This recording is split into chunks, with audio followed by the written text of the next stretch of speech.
Le samedi de la semaine de la Septuagésime. La sentence prononcée par le Tout-Puissant contre nos premiers parents était de tomber sur leurs enfants jusqu'à la fin des temps. Nous avons étudié, au cours de cette semaine de Septuagésime, les peines du grand péché, mais le plus grave et le plus humiliant d'entre eux reste à raconter. C'est la transmission à toute la race humaine du péché originel. Il est vrai que les mérites du Rédempteur promis seront appliqués à chaque homme individuel, de la manière établie par Dieu à différentes époques. Cependant, cette régénération spirituelle, tout en nous purifiant de la lèpre qui nous a couverts et en nous redonnant la dignité des enfants de Dieu, ne supprimera pas chaque cicatrice de l'ancienne blessure. Cela nous sauvera de la mort éternelle et nous redonnera la vie, mais tant que durera notre pèlerinage, nous serons faibles et malades. C'est ainsi que l'ignorance nous fait perdre de vue ces grandes vérités qui devraient englober toutes nos pensées, et cela nous comble des illusions de volonté auxquelles, par un penchant malheureux de notre volonté, nous accrochons et aimons. La concupiscence s'efforce toujours de faire de notre âme l'esclave du corps, et pour échapper à cette tyrannie, notre vie doit être un combat continuel.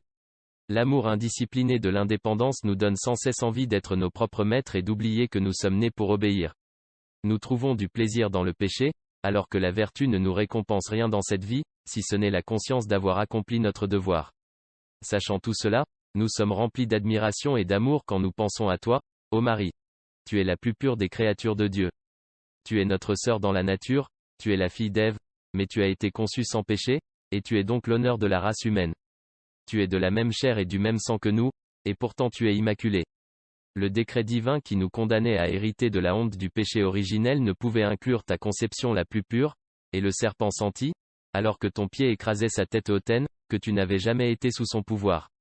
En toi, ô Marie, nous trouvons notre nature telle qu'elle était lorsque notre Dieu l'a créée pour la première fois. Je vous salue donc, miroir de justice impeccable. Ô Marie, beau dans ta sainteté immaculée, prie pour nous qui sommes accablés par les conséquences de ce péché de nos premiers parents, que Dieu ne laisserait pas s'approcher de toi. Tu es l'ennemi implacable du serpent. Veille sur nous, de peur que son aiguillon n'inflige la mort à nos âmes. Nous avons été conçus dans le péché et nés dans la tristesse. Priez pour nous, afin de vivre de manière à mériter la bénédiction. Nous sommes condamnés au labeur, à la souffrance et à la mort. Intercédez pour nous, afin que notre expiation soit acceptée par notre Seigneur. Nous sommes exposés à la traîtrise de nos mauvais penchants. Nous sommes amoureux de la vie présente. Nous oublions l'éternité. Nous nous efforçons toujours de tromper notre propre cœur. Comment pourrions-nous échapper à l'enfer, si la grâce de ton divin Fils ne nous était pas offerte sans cesse, nous permettant de triompher de tous nos ennemis? Toi, ô Mère Immaculée de Jésus, tu es la mère de la grâce divine.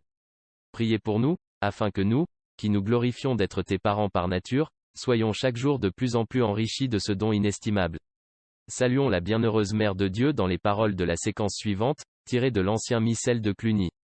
La piété catholique a consacré à Marie le samedi de chaque semaine. Séquence chantons, pécheurs, un cantique en louange à la Mère de Dieu, chantons notre prière pour obtenir de l'aide. Oh, combien pouvons-nous espérer en elle, cette belle mère, dont la gloire brille comme le printemps. C'est elle qui nous entraîne à la vertu, et réchauffe notre maison terrestre avec le rayon ensoleillé de l'espoir. Toi qui s'appelles l'étoile de la mer, dirigez-nous, apportez-nous le calme de la paix. Tu brilles de 1000 feux sur la mer de la vie, nous guidant, tout comme l'étoile amicale qui conduit les naufragés au port. Tu es une lumière pour les gens du monde dans leurs ténèbres, tu es l'étoile brillante bien connue, si chère à Dieu. Assis sur ton trône céleste, reçois, ô Vierge Mère, ces doux cantiques. Ô pécheur qui craint de chanter, fais-tu, source de vérité, donner du courage et des applaudissements. Tu es la Reine du ciel, tu es le réconfort du monde, que tes prières pleines d'amour nous purifient de notre culpabilité. Nous avons mérité la mort, mais intercédez pour nous auprès de Dieu, Reine très miséricordieuse. Et conduis-nous ainsi à la vie. Ô Marie, chère Mère, Mère de ton Créateur, Vierge toujours miséricordieuse, nous illuminons ceux qui sont assis dans l'ombre de la mort, afin que, guidés par toi notre étoile, et protégés par la croix de ton Fils, nous puissions, par ton intercession, être amenés à la jouissance de la lumière éternelle. Amen. Ce texte est tiré de l'année liturgique, rédigé par Dom Prosper Guéranger, 1841 à 1875.